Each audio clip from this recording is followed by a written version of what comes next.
Hello everyone. In previous class we are discussing features of object oriented programming, in which we seen different types of features of object oriented programming. Now in this class we are going to be discussing benefits of object oriented programming. By make use of object oriented programming, what are the different benefits we can get? We are going to be discussed in this class. The first one is OOPS model the real world entity very well. Means by using object oriented programming we can easily convert any real world problem into object oriented programming. But it is a little bit difficulty in procedure oriented programming and structure oriented programming. Now last class ಒಳಗೆ benefits object oriented features of object oriented programming discuss ಮಾಡಾಕತ್ತಿದ್ವಿ. ನಾವು ಇವತ್ತಿನ class ಒಳಗೆ benefits of object oriented programming discuss ಮಾಡಾಕತ್ತೀವಿ. Benefits of object oriented program ಅಂದ್ರೆ ನಾ object oriented programming use ಮಾಡಿಕೊಂಡು ಯಾವ್ಯಾವ benefits ಪಡ್ಕೋಬಹುದು ಅಥವಾ ಏನು ಬೆನಿಫಿಟ್ಸ್ ಅದಾವ ಅನ್ನೋದನ್ನ ಡಿಸ್ಕಸ್ ಮಾಡಾಕತ್ತೀವಿ. ಅದರೊಳಗೆ ಒಂದೇ ಬೆನಿಫಿಟ್ ಏನಪ್ಪಾ ಅಂದ್ರೆ ಆಬ್ಜೆಕ್ಟ್ ಓರಿಯೆಂಟೆಡ್ ಪ್ರೋಗ್ರಾಮಿಂಗ್ ನಮ್ಮ ರಿಯಲ್ ವರ್ಲ್ಡ್ ಆಬ್ಜೆಕ್ಟ್ನ ಅಥವಾ ರಿಯಲ್ ವರ್ಲ್ಡ್ ಎಂಟಿಟಿನ ಈಸಿ ಮಾಡೆಲ್ ಮಾಡ್ತೈತಿ. ಅಂದ್ರೆ ನನಗೆ ಯಾವುದೇ ಒಂದು ರಿಯಲ್ ವರ್ಲ್ಡ್ ಪ್ರಾಬ್ಲಮ್ ಅನ್ನ ಈಸಿಯಾಗಿ ಆಬ್ಜೆಕ್ಟ್ ಓರಿಯೆಂಟೆಡ್ ಪ್ರೋಗ್ರಾಮಿಗೆ ಅಡಾಪ್ಟೇಷನ್ ಮಾಡ್ಕೋಬಹುದು. ಫಾರ್ ಎಕ್ಸಾಂಪಲ್, ನಾನು ರಿಟೇಲ್ ಮ್ಯಾನೇಜ್ಮೆಂಟ್ ಸಿಸ್ಟಮ್ ಅಥವಾ if I want to develop and software for student management. Student management is a real world problem. If you want to implement that student management software with help of structured programming or a procedure oriented programming, which is a little bit difficult. If you want to implement the same concept using object oriented programming, we can easily implement by using object oriented programming. That's why it's called as an OOPS model the real world entity very well. ಅಂದ್ರೆ ನಮಗೆ ಯಾವುದೇ real world problem ಅನ್ನು ಈಸಿಯಾಗಿ object oriented programming ಅಂತ implement ಮಾಡಬಹುದು. The second one is inheritance eliminate the redundancy of a code, hence support code reusability. By using object-oriented programming, which provide facility for inheritance. By making use of inheritance, in which we can avoid code redundancy or code reusability, which we can achieve code reusability and we can avoid code redundancy. These two can be implemented using inheritance concept. Means if I already developed the program, by making use of that code I can design one more program with help of that. That is called as an inheritance. Is nothing but creating a new class from existing class, and which reduces code reusability. Which support for code reusability. It means I can make use of an existing code, then I no need to be write code once again. These can be achieved with help of object oriented programming. ಅಂದ್ರೆ ನಾವು object oriented programming ಉಪಯೋಗ ಮಾಡುವುದರಿಂದ code ಡುಪ್ಲಿಕೇಶನ್ಸ್ ಅನ್ನ avoid ಮಾಡಬಹುದು. ಅಂದ್ರೆ ಡುಪ್ಲಿಕೇಟೆಡ್ code ಅನ್ನ ಬರೆಯುವ ಬದಲಿ ಒಂದ್ಸತ ಬರ್ದನೆ ಅದನ್ನ ನಾನು ಮಲ್ಟಿಪಲ್ ಟೈಮ್ ನನ್ನ ಪ್ರೋಗ್ರಾಮ್ ಒಳಗೆ ಇಂಪ್ಲಿಮೆಂಟ್ ಮಾಡ್ಕೊಳ್ಳೋಕೆ ಸಾಧ್ಯ ಐತಿ. ಅದನ್ನ ಕೋಡ್ ರಿಡಂಡೆನ್ಸಿನ ಅವಾಯ್ಡ್ ಮಾಡಬಹುದು. ಇನ್ನೊಂದು it support for code reusability. ಅಂದ್ರೆ ನಾ ಬರ್ದಿದ್ದ ಪ್ರೋಗ್ರಾಮ್ ಒಂದ್ಸತ ಬರ್ದಿಟ್ಟಿದ್ನಪ್ಪ ಅಂದ್ರೆ ಅದನ್ನ ಮಲ್ಟಿಪಲ್ ಪ್ರೋಗ್ರಾಮ್ಸ್ ನನಗೆ ಯಾವಾಗ ರಿಕ್ವೈರ್ಮೆಂಟ್ ಬರುತ್ತೆ ಅವಾಗೆಲ್ಲವೂ ನಾ ಈ ಕೋಡನ್ನ ಯೂಸ್ ಮಾಡ್ಕೋಬಹುದು. ಯೂಸ್ ಮಾಡ್ಕೊಳಕ್ಕೆ ಫೆಸಿಲಿಟಿ ಪ್ರೊವೈಡ್ ಮಾಡ್ತೈತಿ. ಅದನ್ನ ಕೋಡ್ ರಿಯೂಸಬಿಲಿಟಿ ಅಂತ ಕರೀತಾರ. ಅಂದ್ರೆ ಆಲ್ರೆಡಿ ಬರ್ದ ಪ್ರೋಗ್ರಾಮ್ ಅನ್ನ ಅಥವಾ ಬರ್ದ ಕ್ಲಾಸ್ ಅನ್ನ ಇನ್ನೊಂದ್ಸತ ಉಪಯೋಗ ಮಾಡಬಹುದು, ಉಪಯೋಗ ಮಾಡಕ್ಕೆ ಸಾಧ್ಯ ಐತಿ. ಅದು code reusability. Third point, data hiding helps to build a secure programming. Data hiding means which is data encapsulation property. Data encapsulation which hide data from unauthorized access. If we implemented this, then we can easily build a secure programming. Means only the authorized users or only the respective objects are allowed to access the data within the program. That implements data hiding or that support for secure programming with help of data hiding concept. ನಾವು data encapsulation ಅನ್ನೋ ಒಂದು concept discuss ಮಾಡಿದ್ವಿ. ಈ data encapsulation ಅನ್ನೋ concept ನಮಗೆ data hiding ಮಾಡ್ತೈತಿ. Data hiding ಅಪ್ಪ ಅಂತಂದ್ರೆ ನಾ ಬರ್ದಂಥ ಪ್ರೋಗ್ರಾಮ್ ಡೇಟಾ ಸೆಕ್ಯೂರ್ ಆಗಿ ಮೇಂಟೈನ್ ಮಾಡ್ತೈತಿ. ಅಂದ್ರೆ ಯಾವುದೋ ಥರ್ಡ್ ಪಾರ್ಟಿ ಯೂಸರ್ಸ್ ಅಥವಾ ಥರ್ಡ್ ಪಾರ್ಟಿ ಆಬ್ಜೆಕ್ಟ್ ನಮ್ಮ ಡೇಟಾನ ಎಕ್ಸೆಸ್ ಮಾಡಕ್ಕೆ ಅಲೋ ಮಾಡೋದಿಲ್ಲ. ಅದು ನಮಗೆ ಸೆಕ್ಯೂರ್ ಪ್ರೋಗ್ರಾಮ್ ಅನ್ನು ಬಿಲ್ಡ್ ಮಾಡಕ್ಕೆ ಸಹಾಯ ಮಾಡ್ತೈತಿ. ಅದನ್ನ ನಾವು data hiding helps to build secure programming. ಇದು ಒಂದು ಬೆನಿಫಿಟ್. ಅಂದ್ರೆ ನಮಗೆ ಸ್ಟ್ರಕ್ಚರ್ ಪ್ರೋಗ್ರಾಮಿಂಗ್ ಮತ್ತು ಪ್ರೊಸೀಜರ್ ಪ್ರೋಗ್ರಾಮಿಂಗ್ ಸೆಕ್ಯೂರ್ ಡೇಟಾನ ಬಿಲ್ಡ್ ಮಾಡಕ್ಕೆ ಅಥವಾ ಸೆಕ್ಯೂರ್ ಪ್ರೋಗ್ರಾಮ್ ಅನ್ನು ಬಿಲ್ಡ್ ಮಾಡಕ್ಕೆ ಫೆಸಿಲಿಟಿ ಪ್ರೊವೈಡ್ ಮಾಡೋದಿಲ್ಲ. ಬಟ್ ಆಬ್ಜೆಕ್ಟ್ ಓರಿಯೆಂಟೆಡ್ ಪ್ರೋಗ್ರಾಮಿಂಗ್ ನಮಗೆ ಸೆಕ್ಯೂರ್ ಪ್ರೋಗ್ರಾಮ್ಸ್ ಅನ್ನು ಬಿಲ್ಡ್ ಮಾಡಕ್ಕೆ ಹೆಲ್ಪ್ ಮಾಡ್ತೈತಿ. Next one is multiple instances can be created. If I created a particular class, for that class I can create a multiple instance. Means if I created one particular class, for that I allowed to create a multiple instance, and I can provide all these multiple instance to multiple accessibility. Means all these objects are allowed to access the particular data from the given class. It is called as a multiple instance. Multiple instance ಅಂದರೆ ನಾವೊಂದು ಯಾವುದೋ real world problem ಅಥವಾ real world ಎಂಟಿಟಿನ object ಓರಿಯೆಂಟೆಡ್ಗೆ implement ಮಾಡಿದೆ. ಅದರೊಳಗೆ ನನಗೆ ಬೇರೆ ಬೇರೆ instance ಬರ್ಬೋದು.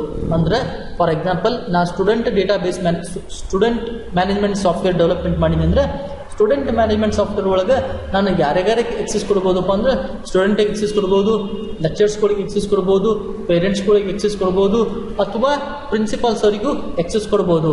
ಇವು ಎಲ್ಲವನ್ನು ಆ ಸಾಫ್ಟ್ವೇರ್ದು ಒಂದು ಇನ್ಸ್ಟೆನ್ಸ್ ಅಂತ ಕರಿಬೋದು ನಾವು. ಹಂಗೆ ನಾವು ಆಬ್ಜೆಕ್ಟ್ ಓರಿಯೆಂಟೆಡ್ ಪ್ರೋಗ್ರಾಮಿಂಗ್ಲಿಂದ ಒಂದು ಸಾಫ್ಟ್ವೇರ್ಗೆ ಅಥವಾ ಒಂದು ಕ್ಲಾಸಿಗೆ ಮಲ್ಟಿಪಲ್ ಇನ್ಸ್ಟೆನ್ಸ್ ಕ್ರಿಯೇಟ್ ಮಾಡಿ ಎಕ್ಸೆಸ್ ಮಾಡೋಕ್ಕೆ ಅಲೋ ಮಾಡ್ಬೋದು. ಅದನ್ನು multiple instance can be created ಅಂತ ಹೇಳ್ತಾರೆ. ಅದು ಆಬ್ಜೆಕ್ಟ್ ಓರಿಯೆಂಟೆಡ್ ಪ್ರೋಗ್ರಾಮಿಂಗ್ ಸಪೋರ್ಟ್ ಮಾಡ್ತೈತಿ. Next one is work can be divided easily. Work can be divided easily means in which we make use of modularity concept. Module means single program or small module that capable to perform a particular task. By dividing the larger programming into smaller problems or programs, in which we can easily divide larger tasks into smaller subtasks. That is called as in work can be divided easily. ನಮಗೆ modularity concept ಅನ್ನೋದು object oriented provide ಮಾಡ್ತೈತಿ. ಅದರಲ್ಲಿದ್ರೆ ನಾವು larger task ಅನ್ನು divide ಮಾಡಿ smaller ಸಬ್ task ಆಗಿ divide ಮಾಡಕ್ ಬರುತ್ತೆ. ಅದರಿಂದ ನಮ್ಮ ಲಾರ್ಜರ್ ಟಾಸ್ಕ್ ಅನ್ನ ಈಸಿಯಾಗಿ ಡಿವೈಡ್ ಮಾಡಿ ಸ್ಮಾಲರ್ ಸಬ್ ಟಾಸ್ಕ್ ಆಗಿ ಡಿವೈಡ್ ಮಾಡಿ ಅವನ್ನ ಈಸಿ ಎಕ್ಸಿಕ್ಯೂಟ್ ಮಾಡ್ಬೋದು. ಅದನ್ನ ನಾವು work can be divided easily ಅಂತ ಕರೀತಾರ. The next one is OOPS can be easily upgraded from smaller system to larger systems. Means in object-oriented programming, with help of object-oriented programming, if I developed any software for a smaller organization, that can be easily upgraded to a larger system. That facility is provided by object-oriented programming. If you make use of any structure or procedure programming which does not provide a facility for upgradation, we need to write once again program from the beginning only. But in object-oriented programming, it is not like that case. We developed already program, and I want to upgrade for a certain other system. Then it provide easily facility for upgrading to a larger systems. ನಮಗೆ object oriented programming smaller system ನಿಂದ larger ಸಿಸ್ಟಮ್ಗೆ easily upgrade ಮಾಡೋಕೆ facility provide ಮಾಡ್ತೈತಿ. ಹಂಗಂದ್ರೆ ನಾವು ಒಂದು ಯಾವುದೋ ಸಾಫ್ಟ್ವೇರನ್ನ small scale industry ಅಥವಾ ಸ್ಮಾಲರ್ ಆರ್ಗನೈಸೇಷನ್ಸ್ಗೆ ಡೆವಲಪ್ಮೆಂಟ್ ಮಾಡಿದೆ, ಅದನ್ನು ಲಾರ್ಜರ್ ಸಿಸ್ಟಮ್ಗೆ ಎಕ್ಸ್ಟೆಂಡ್ ಮಾಡಬೇಕಪ್ಪ ಅಂದ್ರೆ ನಾವು ಈಸಿಯಾಗಿ ಆಬ್ಜೆಕ್ಟ್ ಓರಿಯೆಂಟೆಡ್ ಪ್ರೋಗ್ರಾಮಿಂದ ಇಂಪ್ಲಿಮೆಂಟ್ ಮಾಡ್ಬೋದು. ಅದು ನಮಗೆ object oriented programming facility provide ಮಾಡ್ತೈತಿ. ಆಲ್ರೆಡಿ ಡೆವಲಪ್ಮೆಂಟ್ ಮಾಡಿದ ಪ್ರೋಗ್ರಾಮನ್ನು ಲಾರ್ಜರ್ ಎಕ್ಸ್ಟೆಂಟಿಗೆ ಈಸಿಯಾಗಿ ಅಪ್ಡೇಟ್ ಮಾಡ್ಬೋದು ಅಥವಾ ಅಪ್ಗ್ರೇಡ್ ಆಗ್ಬೋದು. Next one is complexity can be easily minimise. Complexity can be easily minimized because we are using modularity concept, in which I am going to be dividing larger program into smaller sub-programs, and I can easily manage all these smaller modules, and these can be easily traced out or easily rectified or easily manipulate. That's why complexity can be easily minimized. Means I divided the larger program into smaller 3 programs, and I can easily manage these individual divided program. If anything happens to these modules, I can directly look into that particular model and rectify that error. That's why these are going to be decreasing the complexity means we can easily manage. Complexity means if I written a larger program, if I encounter any error, then I need to go through this larger program. But the same concept which I divided into 3 smaller sub-problems, then I no need to be look into other 2 sub-problems. The error which is occurred in the particular object or particular module, I need to be looked at into that model only. That is the reducing the complexity of that program. Andre complexity can be easily managed ಅಂದ್ರೆ ನನಗೊಂದು larger program ಐತಿ, ಅದ್ರೊಳಗೆ ಯಾವುದಾದ್ರೂ error ಬಂತಪ್ಪ ಅಂದ್ರೆ ನಾ entire ಪ್ರೋಗ್ರಾಮನ್ನು search ಮಾಡಿ ಎರರನ್ನು ರೆಕ್ಟಿಫೈ ಮಾಡಬೇಕಾಗುತ್ತೆ. But object oriented program implement ಮಾಡ್ಕೊಂಡ್ರೆ ನಾವು ಮಾಡ್ಯುಲಾರಿಟಿ ಕಾನ್ಸೆಪ್ಟ್ಲಿಂದ ಡಿಫ್ರೆಂಟ್ ಮಾಡ್ಯೂಲ್ಸ್ ಡಿವೈಡ್ ಮಾಡೀವಿ. ನನಗೆ ಯಾವುದು ಮಾಡ್ಯೂಲ್ ಒಳಗೆ ಎರರ್ ಬಂದಿರ್ತೈತಿ ಆ ಮಾಡ್ಯೂಲ್ ಒಳಗೆ ಡೈರೆಕ್ಟ್ಲಿ ಹೋಗಿ ಅದನ್ನು ನಾವು ಮ್ಯಾನೇಜ್ ಮಾಡ್ಬೋದು ಅಥವಾ ರೆಕ್ಟಿಫೈ ಮಾಡ್ಬೋದು. ಅದು ನಮಗೆ ಕಾಂಪ್ಲೆಕ್ಸಿಟಿ ರಿಡ್ಯೂಸ್ ಮಾಡ್ತೈತಿ. ಕಾಂಪ್ಲೆಕ್ಸಿಟಿ ಅಂದ್ರೆ ನಮಗೆ ಲಾರ್ಜರ್ ಪ್ರೋಗ್ರಾಮ್ ಇತ್ತಪ್ಪ ಅಂದ್ರೆ ನನಗೆ ಹುಡುಕುವುದು, ಆ ಎರರ್ನ ರೆಕ್ಟಿಫೈ ಮಾಡೋದು ನನಗೆ ಮೋರ್ ಕಾಂಪ್ಲೆಕ್ಸ್ ಆಪರೇಷನ್ಸ್ ಆಗುತ್ತೆ. ಅದನ್ನ ನಾನು ಡಿವೈಡ್ ಮಾಡಿದ್ದೆ, ಯಾವುದು ಪರ್ಟಿಕ್ಯುಲರ್ ಮಾಡ್ಯೂಲ್ಸ್ ಒಳಗೆ ಎರರ್ ಬಂದಿತ್ತಪ್ಪ ಅಂದ್ರೆ ಅದ ಪರ್ಟಿಕ್ಯುಲರ್ ಮಾಡ್ಯೂಲ್ ಹೋಗಿ ನಾ ರೆಕ್ಟಿಫೈ ಮಾಡಕ್ಕೆ ಇದು ಅನುಕೂಲ ಮಾಡುತ್ತೆ. ಅಂದ್ರೆ ಈಸಿ ವೇನು ನಮಗೆ ಫೆಸಿಲಿಟಿ ಪ್ರೊವೈಡ್ ಮಾಡ್ತೈತಿ. ಅದು complexity can be easily managed. Next one is message passing concept helps the object to communicate and share data. We see one of the important features of object-oriented programming is that message passing technique. Among the objects, they are allowed to communicate among themselves. In this way, we are easily communicate and share the data among different objects. It is one of the benefits of object-oriented programming. Andre, now one message passing technique ಅನ್ನೋದು ಒಂದು important concept discuss ಮಾಡಿದ್ವಿ. ಈ important ಕಾನ್ಸೆಪ್ಟ್ಲಿಂದ ನಮಗೆ objects ನಡ್ಬರ್ಕನ communicate establish ಆಗುತ್ತೆ ಮತ್ತು ಡೇಟಾನು share ಆಗಕ್ಕೆ facility provide ಮಾಡ್ತೈತಿ. ಇದು these are all important benefits of object oriented programming. Now we need to be discuss disadvantages of object oriented programming. What are the important disadvantages of by make use of object oriented programming? If we are having advantages, at the same time we are having certain disadvantages also. The first disadvantage of object oriented programming is OOPS uses a tricky method to do the program. Means if you want to make use of object oriented programming, we need to be thorough with this object oriented programming, which for developing a programming in object oriented programming, which follows a certain tricky method. We need to follow that tricky method. That is nothing but creating a class, creating an object, mentioning a different access specifier. These are the certain tricky method. We need to follow all these methods to develop a program under object oriented programs. OOPS uses a tricky method to do the programming. ಅಂದ್ರೆ ನಮಗೆ object oriented program ಒಳಗೆ ಪ್ರೋಗ್ರಾಮಿಂಗ್ನಾಗ program development ಮಾಡಕತ್ರ ಅದು tricky ಮೆಥಡನ್ನು follow ಮಾಡ್ತೈತಿ. Tricky method ಅಪ್ಪ ಅಂದ್ರೆ object oriented ಪ್ರೋಗ್ರಾಮಿಗೆ ನಾವು class create ಮಾಡಬೇಕು, object create ಮಾಡಬೇಕು ಮತ್ತು ಈ ಎಲ್ಲ ಆಬ್ಜೆಕ್ಟಿಗೂ ಸರ್ಟನ್ ಆಕ್ಸೆಸ್ ಸ್ಪೆಸಿಫೈರ್ ಮೆನ್ಷನ್ ಮಾಡಿ ಡೇಟಾ ಆಕ್ಸೆಸ್ ಮಾಡಕ್ಕೆ ಅಲೋ ಮಾಡಬೇಕು. ಇವು ಎಲ್ಲವೂ ಟ್ರಿಕ್ಕಿ ಮೆಥಡ್. ಈ ಟ್ರಿಕ್ಕಿ ಮೆಥಡ್ ನಾವು ಗೊತ್ತಿದ್ರೆ ಮಾತ್ರ ಆಬ್ಜೆಕ್ಟ್ ಓರಿಯೆಂಟೆಡ್ ಪ್ರೋಗ್ರಾಮಿಂಗ್ನಾಗ ಮಾತ್ರ ಪ್ರೋಗ್ರಾಮ್ ಡೆವಲಪ್ಮೆಂಟ್ ಮಾಡಕ್ಕೆ ಅಥವಾ ಪ್ರೋಗ್ರಾಮ್ ಬರೆಯಕ್ಕೆ ಬರುತ್ತೆ. ಇದು ಒಂದು disadvantage.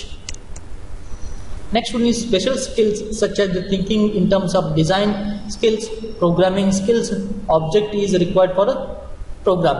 The special skills such as thinking in terms of designing skills means which make use of top-down, bottom-up approach. Bottom-up approach is nothing but we know the result. Based on result, we are going to be constructing the program. We require that. These special skills which are required in object oriented programming. If you want to develop any program in which we know the result, for that we are going to be constructing the program. For that we require designing skills, programming skills. These are the certain disadvantages. ಅಂದ್ರೆ object oriented programming ಒಳಗೆ ನಮಗೆ special skills ಬೇಕಾಗ್ತಾವೆ. Special skills ಅಪ್ಪ ಅಂದ್ರೆ ಈ object oriented programming ನಮ್ದು bottom up approach ಇರುತ್ತೆ. Bottom up approach ಅಪ್ಪ ಅಂದ್ರೆ ನಮಗೆ ರಿಸಲ್ಟ್ ಗೊತ್ತಿದ್ದು ರಿಸಲ್ಟ್ ಏನು ಬೇಕು ಅದರ ಪ್ರಕಾರ ನಾವು ಪ್ರೋಗ್ರಾಮಿಂಗ್ ಡಿಸೈನ್ ಮಾಡ್ಕೊಂತ ಹೋಗ್ತೀವಿ. ಇದು ರಿವರ್ಸ್ ಪ್ರೊಸೆಸ್. ಯೂಶಲಿ ನಾವು ಯಾವುದೋ ಪ್ರೋಗ್ರಾಮ್ ಬರೆದ್ರೆ ಅದು ಟಾಪ್ ಡೌನ್ ಅಪ್ರೋಚ್ ಒಳಗೆ ಬರಿತಿದ್ವಿ, ಪ್ರೊಸೀಜರ್ ಮತ್ತು ಸ್ಟ್ರಕ್ಚರ್ ಪ್ರೋಗ್ರಾಮಿಂಗ್ ಒಳಗೆ. ಅಂದ್ರೆ ನನಗೆ ಒಂದು ಯಾವುದೋ ಪರ್ಟಿಕ್ಯುಲರ್ ರಿಸಲ್ಟ್ ಪ್ರೊಡ್ಯೂಸ್ ಮಾಡ್ಬೇಕಂದ್ರೆ ಅದನ್ನ ಹೆಂಗೆ ಸಾಲ್ವ್ ಮಾಡ್ಕೊಂಡು ಹೋಗ್ಬೇಕು ಅನ್ನೋದು ಟಾಪ್ ಡೌನ್ ಅಪ್ರೋಚ್ ಹೇಳಿದ್ರೆ, ಬಾಟಮ್ ಅಪ್ ಅಪ್ರೋಚ್ ಏನು ಹೇಳ್ತೈತಪ್ಪ ಅಂದ್ರೆ ನನಗೆ ರಿಸಲ್ಟ್ ಗೊತ್ತೈತಿ, ಈ ರಿಸಲ್ಟ್ ಸಿಗಬೇಕಂದ್ರೆ ನನಗೆ ಏನು ಪ್ರೋಗ್ರಾಮ್ ಬರೀಬೇಕು ಅಥವಾ ಹೆಂಗೆ ಪ್ರೋಗ್ರಾಮ್ ಕನ್ಸ್ಟ್ರಕ್ಟ್ ಮಾಡಬೇಕು ಅನ್ನೋದು ಬಾಟಮ್ ಅಪ್ ಅಪ್ರೋಚ್ ಹೇಳ್ತೈತಿ. ಇದು ನಾವು ಆಬ್ಜೆಕ್ಟ್ ಓರಿಯೆಂಟೆಡ್ ಪ್ರೋಗ್ರಾಮ್ನಾಗ ಒಂದು ಡಿಸ್ಅಡ್ವಾಂಟೇಜ್. ಅಂದ್ರೆ ಸೊಲ್ಯೂಷನ್ಸ್ ಗೊತ್ತೈತಿ, ನನಗೆ ರಿಸಲ್ಟ್ ಗೊತ್ತೈತಿ, ಅದರ ಪ್ರಕಾರ ಪ್ರೋಗ್ರಾಮ್ ಕನ್ಸ್ಟ್ರಕ್ಟ್ ಮಾಡೋದು ಅಂದ್ರೆ ರಿವರ್ಸ್ ಪ್ರೊಸೆಸ್, ಅದು ಒಂದು disadvantage. Next one is proper planning and designing is required before programming using object oriented technique. Means in any program, if you want to implementing any real world problem into any particular programming, then we require a proper planning. What are the things I require, how I should divide the modules, these are the proper plannings are required. In object oriented programming also, before going to be implementing any real world problem into object oriented programming, we require certain planning and designing. On the basis of that, we need to be efficiently developed program. If you don't have any proper planning and designing, then we are unable to construct the object oriented programming. It is a disadvantage. Before implementing anything, we require proper planning and designing. Object oriented programming ಒಳಗೆ ನೀವು ಯಾವುದಾದ್ರೂ ಒಂದು program ಅನ್ನು real world program ಅನ್ನ ಅಥವಾ real world problem ಅನ್ನ implement ಮಾಡ್ಬೇಕಂದ್ರೆ proper ಆಗಿ ನಮಗೆ ಪ್ಲಾನಿಂಗ್ ಮತ್ತು ಡಿಸೈನಿಂಗ್ ಇರಬೇಕು. ಅಂದ್ರೆ ಮಾತ್ರ ನಾವು ಈಸಿಯಾಗಿ ಪ್ರೋಗ್ರಾಮ್ ಡೆವಲಪ್ಮೆಂಟ್ ಮಾಡಬಹುದು, ಇಲ್ಲಾಂದ್ರೆ ಡೆವಲಪ್ಮೆಂಟ್ ಮಾಡೋಕ್ಕೆ ಸಾಧ್ಯ ಆಗೋದಿಲ್ಲ.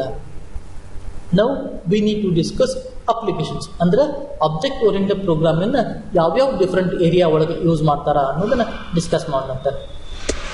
First one is object oriented database. These object oriented concepts or object oriented programming are used in object oriented database. Object oriented databases are those which are able to store related data items. It is one of the branch of computer science which deals with how we are able to store a data and organize the data into data computer system. That is called as a database. To construct this object oriented database, we require object oriented programming structure. ಒಂದೇ applications object oriented programming ಏನಪ್ಪಾ ಅಂತಂದ್ರೆ object oriented database design ಮಾಡೋದು. Object oriented database ಅಂದ್ರೆ database ಅನ್ನೋದು ಒಂದು computer science branch. ಅದು ನಮಗೆ computer ಒಳಗೆ ಡೇಟಾನ ಹೆಂಗೆ ಆರ್ಗನೈಸ್ ಮಾಡಬೇಕು, ಹೆಂಗೆ ಸ್ಟೋರ್ ಮಾಡಬೇಕು, ಹೆಂಗೆ ಆಕ್ಸೆಸ್ ಮಾಡಬೇಕು ಅನ್ನೋದನ್ನ ಬಗ್ಗೆ ನಮಗೆ ಹೇಳ್ಕೊಡ್ತೈತಿ. ಅಂತ ಡೇಟಾಬೇಸ್ ಅನ್ನು ಕನ್ಸ್ಟ್ರಕ್ಟ್ ಮಾಡ್ಬೇಕಂತಂದ್ರೆ ನಮಗೆ ಆಬ್ಜೆಕ್ಟ್ ಓರಿಯೆಂಟೆಡ್ ಪ್ರೋಗ್ರಾಮಿಂಗ್ ಲಿಂದ ಮಾತ್ರ ನಾವು ಅವನ್ನ ಡಿಸೈನ್ ಮಾಡ್ತೀವಿ. Next one is hypermedia, expert text and hypertext. To design hypermedia, expert text, hypertext, we require object oriented applications. ಅಂದ್ರೆ ಇವು ಎಲ್ಲವೂ ವೆಬ್ ಕನ್ಸರ್ನ್ ರಿಲೇಟೆಡ್ ಟಾಪಿಕ್ಸ್ ಅಥವಾ ವೆಬ್ ಕನ್ಸರ್ನ್ ಟಾಪಿಕ್. ಅಲ್ಲಿಯೂ ವೆಬ್ ಕನ್ಸರ್ನ್ ಅಪ್ಲಿಕೇಶನ್ಸ್ ಡೆವಲಪ್ಮೆಂಟ್ ಮಾಡ್ಬೇಕಂದ್ರೆ ನಮಗೆ hyper media ಅಥವಾ hyper text ಬೇಕಾಗ್ತೈತಿ. ಈ hyper media hyper text ಅನ್ನ ಡೆವಲಪ್ಮೆಂಟ್ ಮಾಡಕ್ಕೆ ಆಬ್ಜೆಕ್ಟ್ ಓರಿಯೆಂಟೆಡ್ ಪ್ರೋಗ್ರಾಮಿಂಗ್ ಯೂಸ್ ಮಾಡ್ಕೋತೀವಿ. Next one is artificial intelligence and expert system. To implement artificial intelligence and expert system, we require object-oriented applications. What do you mean by artificial intelligence? Computer does not have its own thinking capability. We need to give each and every instructions. Based on that, they are going to be working. To implement self-thinking capability to a computer system, we require artificial intelligence.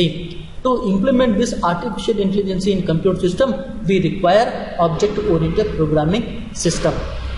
ನಾವು artificial intelligences implement ಮಾಡ್ಬೇಕಂತಂದ್ರೆ ನಮಗೆ object oriented programming ಬೇಕು. Object oriented programming ಇಂದ ಮಾತ್ರ ನಾವು artificial intelligence computer ಸಿಸ್ಟಮಿಗೆ implement ಮಾಡೋಕ್ಕೆ ಅಥವಾ development ಮಾಡೋಕ್ಕೆ ಸಾಧ್ಯ ಐತಿ. ಆರ್ಟಿಫಿಷಿಯಲ್ ಇಂಟೆಲಿಜೆನ್ಸಿ ಅಂದ್ರೆ ಕೃತಕ ಬುದ್ಧಿಮತ್ತೆ. ಕಂಪ್ಯೂಟರ್ ಸಿಸ್ಟಮಿಗೆ ಅದರದ್ದು ಆದಂಥ ಥಿಂಕಿಂಗ್ ಕೆಪಾಸಿಟಿ ಇರೋದಿಲ್ಲ. ಅದು ನಾವು ಏನು ಇನ್ಸ್ಟ್ರಕ್ಷನ್ ಕೊಡ್ತೀವಿ ಆ ಇನ್ಸ್ಟ್ರಕ್ಷನ್ಗೆ ಮಾತ್ರ ಅದು ವರ್ಕ್ ಮಾಡ್ತೈತಿ. ಬಟ್ ಅದರದ್ದು ಸೆಲ್ಫ್ ಥಿಂಕಿಂಗ್ ಕೆಪಾಸಿಟಿ ಅಥವಾ ಸೆಲ್ಫ್ ಥಿಂಕಿಂಗ್ ಪ್ರೋಗ್ರಾಮ್ ಇಂಪ್ಲಿಮೆಂಟ್ ಮಾಡಬೇಕಪ್ಪ ಅಂತಂದ್ರೆ ಸೆಲ್ಫ್ ಥಿಂಕಿಂಗ್ ಪ್ರೋಗ್ರಾಮ್ ಇಂಪ್ಲಿಮೆಂಟ್ ಮಾಡ್ಬೇಕಂದ್ರೆ ನಮಗೆ ಆರ್ಟಿಫಿಷಿಯಲ್ ಇಂಟೆಲಿಜೆನ್ಸಿ ಇಂಪ್ಲಿಮೆಂಟ್ ಮಾಡ್ಬೇಕಂದ್ರೆ ನಮಗೆ ಆಬ್ಜೆಕ್ಟ್ ಓರಿಯೆಂಟೆಡ್ ಪ್ರೋಗ್ರಾಮಿಂಗ್ ಬೇಕು. ಅವಕ್ಕೆಲ್ಲಕ್ಕೂ ಈ ಆಬ್ಜೆಕ್ಟ್ ಓರಿಯೆಂಟೆಡ್ ಪ್ರೋಗ್ರಾಮಿಂಗ್ ಮಾತ್ರ ಇಂಪ್ಲಿಮೆಂಟ್ ಮಾಡ್ತಾರೆ. Next one is decision support system and office automations. Decision support system and office automations, these are the applications. To implement these applications, we require object oriented programming. ಅಂದ್ರೆ ನಮಗೆ design support system ಆಗಿರ್ಬೋದು ಅಥವಾ office automations ಆಗಿರ್ಬೋದು. Office automation ಅಪ್ಪ ಅಂದ್ರೆ certain set of operations which are going to be completing or carry outing by themselves. To implement such concept or such applications, we require object-oriented structures. Next one is parallel programming and neural network.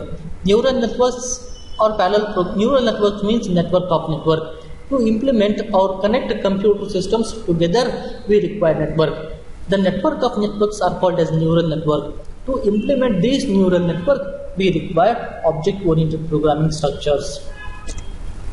The last one is CAD, CAM, and CIM systems. CAD means computer-aided design. CAM means computer-aided manufactures. To implement CAD and CAM, we require object-oriented programming structures. CAD means computer-aided design. To implement anything in real time, before going to be implementing in a real time, we are going to be constructing those modules or those architectures in the computer system. Those are all called as computer-aided designs. With help of those softwares, we are going to be designing in computer systems. Those are to construct these, we require object-oriented programming structures. ನಮಗೆ CAD ಮತ್ತು CAM systems ಒಳಗೆ object oriented systems implement ಮಾಡ್ಕೊಂತೀವಿ. CAD system ಅಪ್ಪ ಅಂದ್ರೆ computer aided design. Computer aided design ಅಂದ್ರೆ ನಾವು ಯಾವುದೋ ಒಂದು ಆರ್ಕಿಟೆಕ್ಚರ್ನ ರಿಯಲ್ ಟೈಮ್ ಆಗಿ ಇಂಪ್ಲಿಮೆಂಟ್ ಮಾಡೋಕ್ಕಿಂತ ಮೊದಲು ಅವನ್ನ ಕಂಪ್ಯೂಟರ್ ಸಿಸ್ಟಮ್ ಒಳಗೆ ಡೆವಲಪ್ಮೆಂಟ್ ಮಾಡ್ತೀವಿ. ಅವನ್ನ CAD ಅಂತ ಕರೀತಾರೆ, ಕಂಪ್ಯೂಟರ್ ಏಡೆಡ್ ಡಿಸೈನ್. ಅಂದ್ರೆ ಕಂಪ್ಯೂಟರ್ ಒಳಗೆ ಡೆವಲಪ್ಮೆಂಟ್ ಮಾಡಿ ಅದರದ್ದು ಒಂದು ಪ್ರೋಟೋಟೈಪ್ ರೆಡಿ ಮಾಡ್ಕೊಂಡು ಆಮೇಲೆ ಅದನ್ನ ನಾವು ರಿಯಲ್ ಟೈಮಿಗೆ ಇಂಪ್ಲಿಮೆಂಟ್ ಮಾಡ್ತೀವಿ. ಇವು ಎಲ್ಲವನ್ನು ಇಂಪ್ಲಿಮೆಂಟ್ ಮಾಡಕ್ಕೆ ನಮ್ಗೆ ಆಬ್ಜೆಕ್ಟ್ ಓರಿಯೆಂಟೆಡ್ ಪ್ರೋಗ್ರಾಮಿಂಗ್ ಸ್ಟ್ರಕ್ಚರ್ಸ್ ಬೇಕಾಗೈತಿ. ಹಂಗೆ CAM ಅಪ್ಲಿಕೇಶನ್ಸ್ ಅಂತ ಕರೀತಾರ, ಕಂಪ್ಯೂಟರ್ ಏಡೆಡ್ ಮ್ಯಾನುಫ್ಯಾಕ್ಚರ್ಸ್. ಅಂದ್ರೆ ನಾವು ಎಂಡ್ ಯೂಸರ್ಸ್ ವರ್ಕ್ ರಿಡ್ಯೂಸ್ ಮಾಡೋ ಸಂಬಂಧ ಎಲ್ಲವೂ ಆಟೋಮೇಟೆಡ್ ಸಿಸ್ಟಮ್ಲಿಂದ ಯಾವುದಾದ್ರೂ ಒಂದು ಪ್ರಾಡಕ್ಟನ್ನು ಪ್ರೊಡಕ್ಷನ್ ಮಾಡಕ್ಕೆ ಕಂಪ್ಯೂಟರ್ ಸಿಸ್ಟಮ್ ಯೂಸ್ ಮಾಡ್ತೀವಿ. ಆ ಕಂಪ್ಯೂಟರ್ ಸಿಸ್ಟಮಿಗೆ ನಮಗೆ CAM ಅನ್ನೋ ಸಾಫ್ಟ್ವೇರ್ಲಿಂದ ಮಾತ್ರ ಆ ಪ್ರೊಡಕ್ಷನ್ಸ್ ಮಾಡೋಕ್ಕೆ ಸಾಧ್ಯತೆ. ಇವು ಎಲ್ಲವನ್ನು ಇಂಪ್ಲಿಮೆಂಟ್ ಮಾಡೋಕ್ಕೆ ಆಬ್ಜೆಕ್ಟ್ ಓರಿಯೆಂಟೆಡ್ ಪ್ರೋಗ್ರಾಮಿಂಗ್ ಸ್ಟ್ರಕ್ಚರ್ಸ್ ಬೇಕು. ಇದ್ರೆ ಮಾತ್ರ ನಾವು ಈ ಸಿಸ್ಟಮ್ಸನ್ನು ಇಂಪ್ಲಿಮೆಂಟ್ ಮಾಡೋಕ್ಕೆ ಅಥವಾ ಅಲ್ಲಿ ಆಬ್ಜೆಕ್ಟ್ ಓರಿಯೆಂಟೆಡ್ ಪ್ರೋಗ್ರಾಮಿಂಗ್ ಸಿಸ್ಟಮ್ಸನ್ನ ನಾವು ಉಪಯೋಗ ಮಾಡ್ಕೋತೀವಿ. These are all certain applications of object-oriented programming which completes your basic concept of OOPS. In the next class, we are going to be discuss introduction to C++. ನಾನು ಇಲ್ಲಿ ತನಕ ಹೇಳಿದ್ದು brief introduction of object oriented programming. In the next class ಒಳಗೆ ನಾನು introduction to C++ ಅನ್ನೋ ಚಾಪ್ಟರ್ಸನ್ನು start ಮಾಡ್ತೇನೆ.